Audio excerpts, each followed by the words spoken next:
Hello friends, welcome to டெக்கோ channel. இன்றைக்கி நம்ம எந்த டாபிக் பற்றி பார்க்க போகிறோன்னா ரியாக்ட் ஹூக்ஸ் வந்து டெவலப்பர்ஸ்க்கு ஸ்டேட் அண்ட் அதர் ஃபீச்சர்ஸ்லாம் கிளாஸ் காம்பனன்ட்ஸ் இல்லாமல் ரைட் பண்ணுறதுக்கு யூஸ் பண்ண முடியுது. They provide a way to hook into React state and life cycle methods from the functional components. ஹூக்ஸை எப்போ இன்ட்ரடியூஸ் பண்ணாங்கன்னா ரியாக்ட் 16.8ல். அண்ட் எப்படி யூஸ் ஸ்டேட் அண்ட் அதர் ஃபீச்சர்ஸ்க்கெலாம் கிளாஸ் காம்பனண்ட் இல்லாமல் ரைட் பண்ணுறது அப்படின்னு இன்ட்ரடியூஸ் பண்ணாங்க. டெவலப்பர்ஸ்க்கு ஹூக்ஸ் வந்து ஹூக் இன் டூ அப்படின்ற React state and life cycle method from functional components allow பண்ணுது.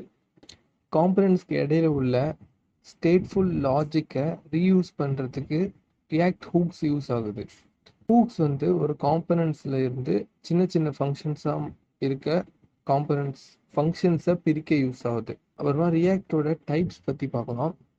ஃபர்ஸ்ட் ஒன் வந்து state hooks, second one context hooks, third one reference hooks, fourth one effect hooks, fifth one performance hooks.